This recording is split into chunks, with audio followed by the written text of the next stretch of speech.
This video is sponsored by Topaz Labs. Last year, I did a low light video challenge with a £200 Micro Four Thirds camera and a £2,000 Micro Four Thirds camera. And the debate in the comments and sort of the conversation that this video generated was so interesting. So I thought I'd do it again. This time, I'm going to make it even harder. So for the fancy pants camera, I'm going with the Lumix G9 II and the Lumix Leica 15mm f1.7. If you were to buy this new, that would be around £2,200. For the cheap camera, I'm going with the Lumix GX7 and also the DJI clone of the other lens, so a much more budget option with the same focal length and the same aperture. I thought that was a really good idea because they're still comparable, but it's a different, cheaper alternative. I got the camera for like 230 quid and you can pick up the lens for like 100, so the overall package is well cheaper, under or around £300. So, which is the fancy one, A or B?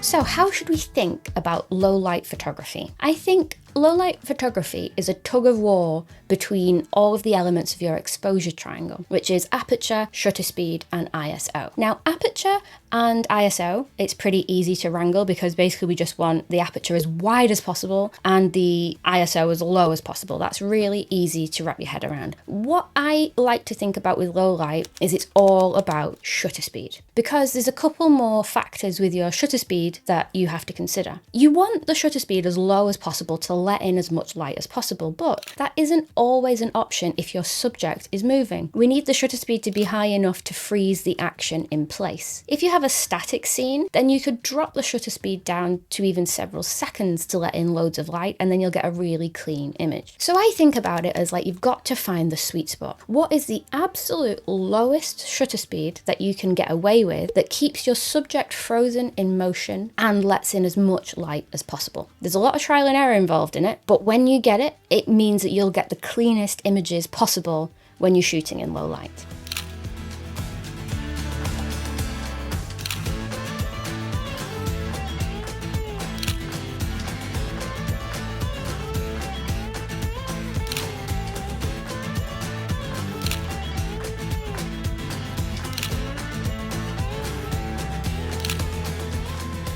So what even causes noise in an image anyway? I'm a bit nerdy about this, and I think it's an interesting thing for photographers to know, because if you know it, you know how to stop it. Noise is always in every single photograph you take. It's just whether or not it's visible or not. And I like to think about it as this analogy. So imagine this room. There's a bit of background noise in this room and in every room, and that is the noise in a photograph.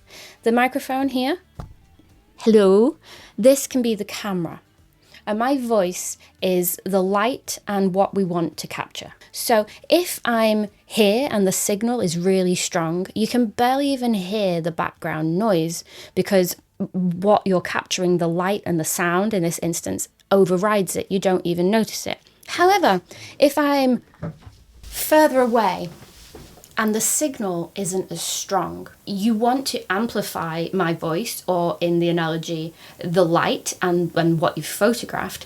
When you bring up everything together, all of the ambient noise will come up with it. The key is having enough exposure and having a strong enough signal that you don't notice the noise. So it's not automatically high ISO is bad, it's just a signal to noise sort of thing. So we don't always have to avoid high ISO, particularly if you're shooting like fast moving subjects like wildlife on a dim day. We can't avoid high ISO, but what we can do is amplify the amount of light coming into the camera so that it doesn't really matter. Here we have a very weak signal. There isn't a lot of light in this scene at all, and particularly not on our subjects' faces. So in order to expose the subjects correctly, I could either ramp up the ISO in camera at the time, or I have to raise exposure now in the edit. Both of these options would result in the same problem though. I'm raising the noise along with the signal because the signal was really, really weak. So here's the first image, which has an abundance of light considering the room was very dark. It has light in all the right places, so it has loads and loads of signal. The image does contain noise, but because we have enough light in the scene,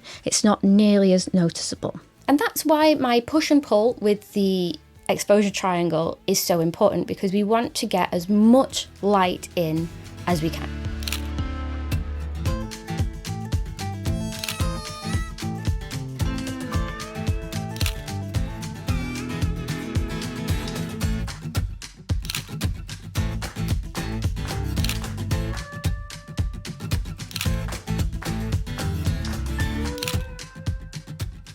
Which camera mode is best when we're shooting low light photography? Well, you can set all this up in manual mode, and that is a perfectly valid choice. But for me, usually I prefer shutter speed priority. Why? Because as I explained at the beginning, my shutter speed is my main priority. If I'm shooting in a low environment, then my aperture will automatically be at its widest setting, and my ISO will automatically be as low as it can be for the shutter speed that I've picked. So it's just easier and more convenient for me to just care about the shutter speed. So what tricks can we use to make sure that our images remain sharp and our shutter speed remains low? This is trickier or easier depending on how good the stabilization is in your camera, but this will work even if your camera doesn't have stabilization. Remember, with low light photography, lowering your shutter speed by even a fraction of a second will let in more light and give you clean images. So it's well worth your time. If we have a scene, say it's a building at night, where we have the opportunity to just get the shutter speed as low as we can and everything should stay sharp, like there's no moving people in the scene, for example. Here it's important to really brace ourselves. So I like to have my elbows in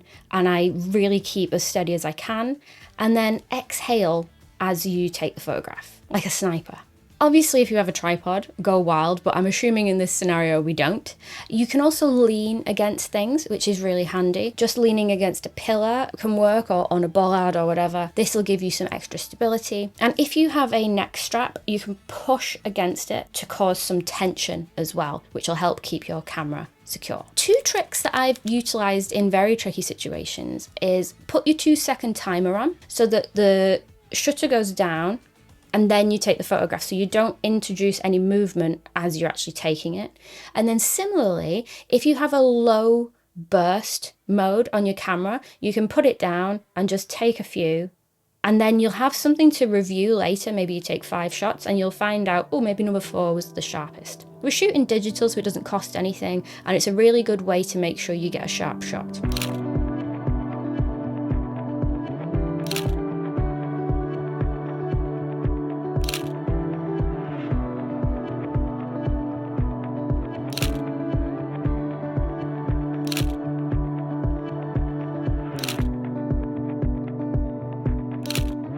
And an often overlooked tip to get your shutter speed as low as possible is if you have a wider lens versus a zoom lens, you will have a much better time of it. The wider the lens, the better the stabilization works and the more forgiving it is. So pick your lens choices accordingly. I love a 17mm in micro four thirds terms for low light, or as we're seeing in this test, 15mm, nice and wide. So I'm doing this test on easy mode for sure. One great benefit from using the same focal length and the same camera for a longer period of time is you start to know your equipment inside out, and this can be worth its weight in gold in high pressure situations. If you know if you're shooting at 15mm and you're shooting at 125th of a second, then your subject will more or less be in focus, then you know quickly the best settings to use when you're in low light. I think if we're switching and changing things all the time, it takes a little bit more to get to grips with it.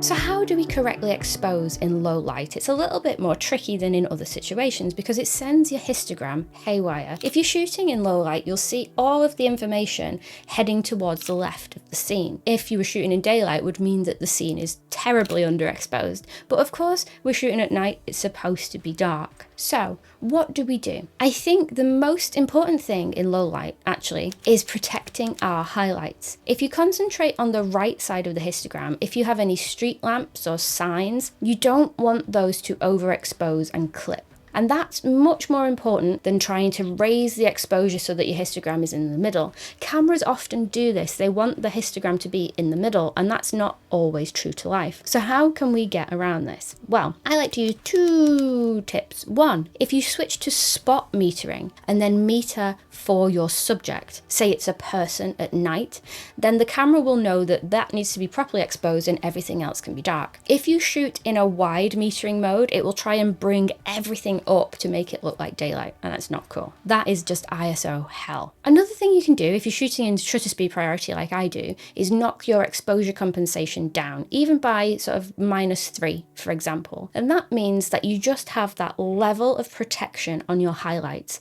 and nothing will get clipped. I would say so long as your subject has decent enough light on them, don't worry about the rest of the scene, because we're shooting at night and it's supposed to be contrasty and dark. I think a lot of beginners try and make things look like daylight, and that's not the way. That way lies noise. So what do we do if we've tried everything and we're still left with a noisy image? It happens to the best of us. Sometimes you might not have had the right lens in your bag. Sometimes you may have had 1 too many drinks in Valencia and accidentally left your shutter speed stupidly high. That one was just me. So how can we approach fixing these things in editing? Let's take a look at noise reduction software. I shall take you to the desk. So this is Topaz Photo by Topaz Labs. I wanted to show you how the noise reduction works. If you think any of the images in this video have been clean, this is probably why. So this is from the GX7. It's one of the worst ones, particularly with the noise in the sky. So when you bring a photo into Topaz Photo, it starts with some just raw noise reduction. And my theory is less is more. So I like to bring it down as much as I can while still retaining as much detail as possible. And checking in on things like buildings is a really good way to test this. So if you have it up too much, then we get this sort of oil painting sort of noise reduction, and it looks very, very apparent. So less is definitely more. Look how much better it is in this building area. There's so much color noise on the left in the original, and then in the right, we can see that we've got loads of detail in the building, but all of that color noise is gone. So here is the before and here is the after. Topaz Photo is really simple to use, and if you have any noisy images, it's one of the most effective ways to clean up your images without it looking too over-processed. I'll leave a link in the description if you'd like to learn more, and let's get back to some tips. So regardless of our equipment, a fun thing to do at night with low light photography is using star trails, light trails, and motion blur in our scene. We could try panning shots for traffic. We could try traffic trails. The benefit of this style of photography, you will probably need a tripod for a lot of these. Downside. Upside, you can use any old camera with manual settings. So it doesn't matter if it's 10 years old, 15-year-old, whatever. You can get great results because we have our shutter speed really, really long, and it lets loads and loads of light into the scene. And another fun workaround that's worth mentioning is if you do have a noisy image, just turn it into black and white, man. It's color noise usually that gives us that icky look, but if you put it into a monochrome edit, sometimes the noise can look filmy, can look like grain and look intentional. I did that tip for many years when I was doing bridal prep in a dim hotel room, or the first dance, for example. Sometimes black and white looks great even if the ISO is really, really high, so it's a good editing tip to keep in your back pocket in case of emergencies. So which camera did you prefer? Did you manage to see which was which in every single scenario? If it's anything like the test I did last year, in the unedited version, the fancier camera will look better, but in the edited version, very few people could tell. And I think that is something to bear in mind, because if you're eyeing up a new camera that's really, really expensive because you want to get these clean images in low light, you're going to run into the same problems that you have now if you don't work on the technique. Similarly, if you work on the technique, you can keep your cheaper stuff and still get great results. And I have to say, if you are in the market for a bargain Micro Four Thirds lens, the DJI clone that's been in this video, it's done pretty well. So bargain. I like the Lumix Leica one, don't get me wrong, but you do pay a lot because it's Leica badged. So I hope you found this video interesting and helpful. Let me know your favorite low light techniques in the comments if there's anything that I've missed, and check out last year's video because it was super fun. And there's more tips in that as well.